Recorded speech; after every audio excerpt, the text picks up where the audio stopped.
Yo, yo, how's it going, everyone? So I guess you're here to learn how to collect as much resources efficiently as possible so you can level up your barge as fast as possible. Don't worry, I got you. I'm going to split it into two parts. One of them is going to be the inside of your barge, and one of them is going to be the outside, which is currently where we are right now, looking around. And don't worry, my friend Bismo over there will come in handy much later on. But for right now, let's head inside of the base. Now, there's multiple things you could do inside of base, and unfortunately, I've already done them because, well, didn't realize that re-recording things multiple times would lead me to such painful processes. However, I will go over every single thing you should do in the base before you leave to out of base. Now, the very first thing when you log in is you want to hit up that VIP screen. Now, you want to collect everything you can here. The consecutive login and the VIP daily pack. Now, the VIP daily pack doesn't give you much resource, but it'll keep that red little blip off your screen, and it will give you more resources than you had 3 seconds ago, even though they may not be many, which is fine. Now, this little guy down here, we'll head to the next thing. His name is Cordis, and he will give you these tests. These tests are very tedious, and by tedious I mean I usually always misclick them. So yeah, I have big fingers, unfortunately. But if you get it right, you get these supply crates down here. These 10k supply crates. Now, these things are awesome because you can choose any one resource you want and just get it, which is beautiful. And over time, as you can see, I collected quite an amount, which is pretty good. Now, they're best to save for a rainy day. You don't want to instantly get it and then use it because packs are just great for that reason. And what I mean by that reason is if you collect enough resources and you just let them sit, then when, say, you get zeroed or say you used every single resource, but you really, really want to get to that next building, then you could just go into your packs and use them all, and there you go. So definitely hoarding them, keeping them there is a great thing to do. Oh, just so happens, show an example of Cordis' test. Now, I'll say a bunch of things, and don't fat finger this, please.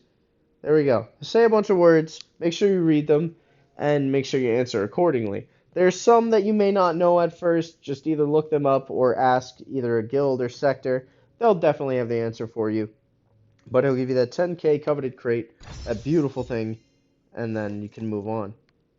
Now, the next thing you'll definitely want to hit up is the landing pad. Now, as you can see, I've used my landing pad already, but they progressively give you more rewards. It just takes a little bit more time to get to each reward per reset. I believe you get about 10 rewards every reset. Not 100% sure. Might be more, might be less. I just know that I kind of collect them every time they're there. Now, they don't give much in the way of resources and usually do give you just speed ups, but it's alright because, as I said, that was more resources than you had before you clicked on it. So definitely make sure you do that. Moving on to the next thing, you'll want to hit up this lovely lady right here, the Rogue Trader. Now, it normally won't look like that, where it'll cost you gems to refresh, but as I said, I've re-recorded this multiple times today, so that's what it's going to look like. I paid the crystals, I did my hard time, and yeah. But that aside, so you see over here all of these packs that they also cost resources. That's alright, you want to make sure you grab every single one of those, as many as you possibly can, which is the ones that don't cost gems, much like things down here. You wouldn't really want to pay for things if the gems are over generally 10, because there's just no point in that. Trading an amount of gems over 33, which is the lowest I've seen for resources, isn't necessarily the most efficient and also is annoying towards your gem count. Now, granted, you do get a lot of gems, but honestly, if you're like me and you want to save them, it's not the most efficient thing ever.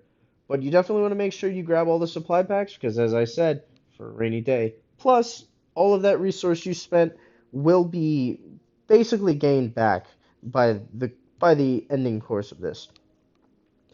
Now, the very last thing, as you'll definitely want to do, is you'll want to grab all of the resources from your resource bay. Now, mine isn't full, as it was supposed to be originally, but I fucked up. So, Yeah. Now, what you'd probably want to do next is you want to hit up your Canticle of the Omnissiah, which is something you get as you're leveling up, and you do the skill tree for collection and things like collection and things that have to do with resources. Now, I used mine as you saw, but it gives you the full amount you would get if all of these were full.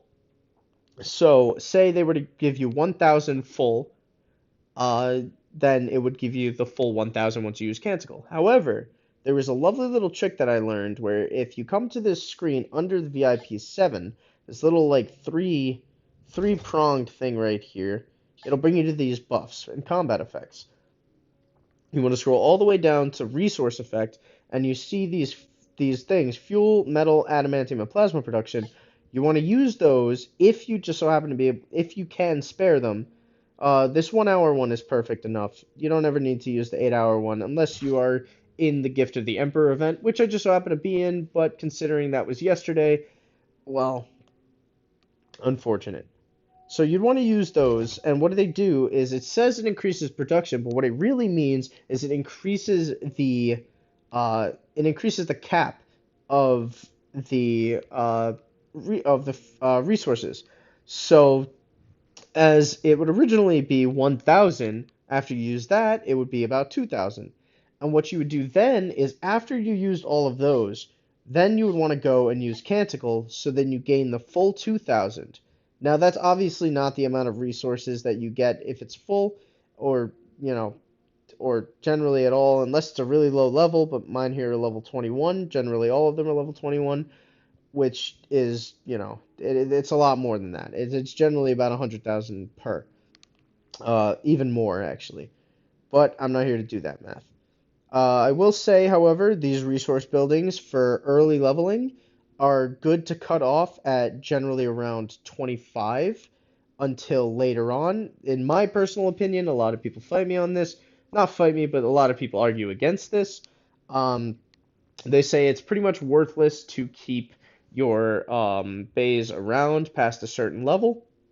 And I just don't agree because even though they are right, you will never get back the same amount of resources that you put into them. I personally like it so that I can collect my things and they can help me towards, say, creating troops over here. Now, my troops, they cost a decent amount, not really right now, but in my other account, they cost a decent amount. It's quite annoying. And I firmly believe that if you level all of these resource bays to and just keep them around, then you'll be fine. But as I say, as I said, many people have different other opinions. If you like it one way or another, then that's completely fine. It's all right. You do what you do. Now we're gonna head to the outside, and this is where it's gonna get good. So now we finally head outside, but unfortunately I did forget a few things, so let me run down them really quickly. Let's head to mission right at the bottom of the screen, and you'll be able to see the daily missions. Daily missions are amazing. They give you points towards honor and these crates. Now these crates as progressively just get better and better. The best one being the 340 event crate. Simply beautiful. That's it's simple. Look at that. Those rewards are amazing. Anyways, that aside, you do have to do all of these quests in order to do them, but generally you do those as you play the game. So it's really not that hard. Now, when you're done collecting the honor, you want to click the honor thing and it'll open the event page and it'll open the war badge. The war badge gives you a great amount of resources and things. Moving on, moving on in the event tab, you want to go through everything and you 100% want to just make sure that you can do whatever it is here for the resources that they give you. My suggestion highly is in challenge mode. You set your formation. Please don't judge me, and my formation is bad. But you set your formation and you move along and just attack anything. Well, not anything. You want to try to win because in bronze you get 15 X10K crates for a victory and 10 10K crates for a loss. So that's in bronze, anyways. I don't know if it's the same throughout, but I do know that's what it is in bronze. As you see, I've used all my attempts already, so I can't attack TIT Fear and ultimately die. However, I can tell you that it's a lovely amount of resource gain. For crates, anyways. Now we head to Expedition. And an expedition, what you generally want to do is you head to these golden diamonds, you 3-star them, and you want to sweep them. I'm going to sweep this one now because I ran out of AP, so yeah. But generally, when you have full stamina, you want to sweep the highest one you possibly can. Unless you wish to go through the thing, in which case you probably should. It's probably better that way. As for me, I'm a lost cause. Now, we can finally get to the outside now that there's nothing else left to discuss on the inside. There's 3 ways to go about collecting resources. If you're in a guild and you just happen to have super resources, definitely grab those first. Well, I wouldn't say that. I would say grab them more when you're sleeping, as we'll get to, because they can't be attacked by other people. However, these resources over here, these little things, they can be attacked by other people. But if you're not in a guild, then they're your best bet towards leveling. But you generally would want to find a guild as fast as possible because, well, they're very, very good. Now, you'll see over here my son Bismo and my son Slade over there. They were both assaulted by me. And that was because I also fucked up in recording. But we don't have to talk about that yet. All we have to talk about is what their purpose is. Now, Bismo over here, if you hit view player, you'll see that he has 2 million attack power. That is amazing for resource gain. Now, you generally want to find Hulks out here, which are dead players that have around the 2 million or even 1 million. I would say generally 1,500,000 above, 500,000 above mark of power because they give you a good amount of resources. Now, unfortunately, my son JD Slade over here does not. He has a very, very low amount of resources to gather from, as you can see from his not even 300,000 at level 14, which is kind of just not good, like at all. Now, generally what you want to do is when you're attacking Hulks and things, you want to pay attention in view player. You want to head over, actually, let's not use this guy as an example, because those level 10s, those commanders, they're a very special case, which I'll get to in a second. Now, let's use HBR Pork Fist over here. When you hit view player, what you want to do before you attack any barge at all that has the millions or not, is you want to go down to the bottom, hit statistics, and you want to look at their army power. If their army power is 30, they're fine to hit. Now, generally, what I'm told a lot is to scout them beforehand. I don't always do that unless they're important barges, such as my son Bismo, because you don't want their HP to go all the way down, because their HP is the thing that revives over time. And that's what takes about the 6-hour mark for the army power to replenish to make it seem that you can hit them again, which is good. But, as I said, you don't want them teleporting away now, because that would be just really, really tedious. Now, quickly, let's head over to this O10 commander guy. Now, when you hit view player on him, you see he has 89k attack power. Then you hit statistics and his army power is 30. That's something they definitely fixed, but you'll see that his hero power is 0, tech 0, free blade knight, which he shouldn't generally have, is also 0, which is fine, and his building power is an unnecessary amount. Now, when you see that, if you attack these guys, for some reason, they will always give you an unnecessary amount of resources. Now, this may have been changed, this may have been patched, I'm not too sure. All I know is, in my recent attacks, I'll show you right now, in my recent attacks, they gave me a lot. Now, we'll go skip the comparison for Jade real quick. Now, look at this man. 186 Commander, 4IV4. He gave me nearly 450,000, 430,000 each in those 2 big resources. Adamantium is whatever. You'll come to learn that Adamantium and Plasma aren't really focused by many players or many Hulks, which is where farms will come in, but we'll get to that. So let me click on him real quick, and you'll see, once he eventually loads in, he's a level 10 with the same exact thing. It's very strange, I don't understand this, but it's there, and if you see it, you take it. Free resources all around. Now, we'll get to the comparison over here against Slade and Bismo. So as you saw, Slade is about 200,000 attack power. Well, close to 300,000 attack power. And that's not very good in terms of loot.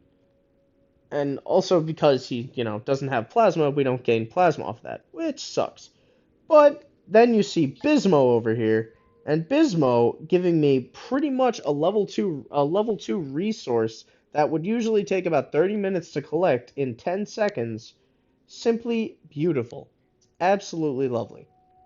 So whenever you find a barge that has about 1,500,000, make sure that you go and you check it out. Now, there's another thing you could do as well, such as with Bismo over here. You can hit up that little star under his name, and you can either share, add, tag. But when you add a tag, in the top left up there, next to your fuel resource, there's a star. You hit that, and you'll see all of your tags. Now, I currently have 3. They're all barges that I would generally hit. And some of them are farther away, some of them aren't. Now, another thing that is very, very helpful when it comes to outside farming is you can say, let's scroll all the way to this corner over here. Very lovely little corner, very unsuspecting, but holy moly, look at this level 36 right here. 10 mil power? I'll lose a bit of troops, but that's amazing. And then another one right here, 1.9 mil power? Beautiful. But let's look at that march time. 20 minutes? You gotta be kidding me. Don't worry about that, because that's just strategic. See, if you set a 20-minute march, it's going to take 40 minutes for it to get back, which is really good, because in 40 minutes time, well, you can only generally collect a level 2 or possibly a level 3 resource, which generally, most likely, if you're attacking the right barges, won't give you as much as those barges will. And it may take 40 minutes, but as I said, you can do it when you're at work or something. You can just keep attacking them. It's very nice. Very lovely. Now, that's 100% what this star up here is useful for, because you'll see that these people, they're far away from me. This guy has about 4 minutes on him, and this guy next to him also generally about the same. Now, if you're playing a game or you're doing something else entirely, all you got to do is just sit there, wait for the notification to come up on your screen that your troops have returned, and, well, you got some easy farming days.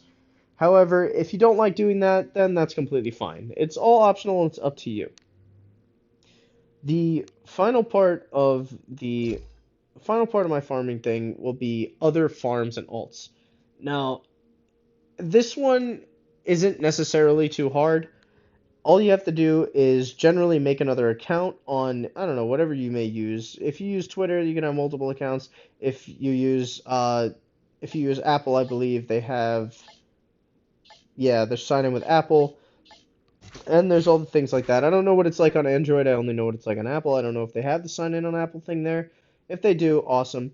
All you have to do is generally sign up with those, and then you'd want to train your barge to a higher level. Let's try to find my other alts. Ah, there they are. Lovely little things, aren't they? Absolutely terrible. This one, anyways. So generally what you want is you want your alts to be of a decently high level. They generally say stop at 20 or 23, I think it was the meta for farms. I know, very weird sentence to say, but it's true. So you generally want to stop at 23. Make sure all of the buildings inside of it are leveled to 23. And by buildings, I mean resource buildings.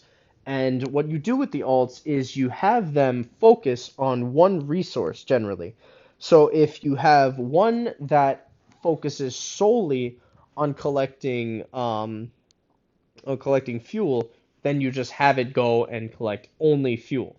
And that's all you do until you decide you need it to attack it later on. Now, obviously, I can't attack my alts because I'm also on an alt that is not necessarily a farm, however, is not necessarily not a farm. That's my own indecision. Don't worry about that. But the others are definitely a farm. You can't attack people in your own guild, obviously, so you need a farming guild. That's at least, established for me anyways. And our sector. I don't necessarily know how it works on other sectors, but I can tell you that it definitely helps to have a farming guild. Because as they're not going to be the greatest, strongest things, which is not the point of it, you're going to have a farm and you're going to have a lot of resources on demand if you so need it, which is lovely. Yeah, not too much to say about farms there. Just make sure you have enough of an army to collect level 6 resources. And here, let's just show those. That's a lot of resource right there, nearly half a mil, which is good. However, the main thing you want to train to collect that would be predator tanks. Predator tanks, which would be right over here. These things collect the most amount of resources in the game. So generally, you want to have a boatload of predators. More over level 1. You don't really want to do anything higher than that because what you want to do is you want to have a full. I have 4 March slots at the moment, but you want to have full March slots of Preds to have to collect as many level 6s as possible, which the maximum can be 5. And yeah, that's pretty much it. Um, but you also want to be able to send them out to like garrison inside of things in case you need to attack it, and you don't really want to waste your time going and making more troops and just generally overall having a bigger waste of time than you really need for your main account. So you'd want to, have enough that you can garrison them inside of structures and things, which is always helpful. Other than that, I don't believe there's anything else I really need to go over. That's pretty much it. Yeah, I hope this guy was comprehensive enough, and I hope in the future I could simplify things by making not, talking so much and probably being in order. That would be really helpful. Hope you enjoyed.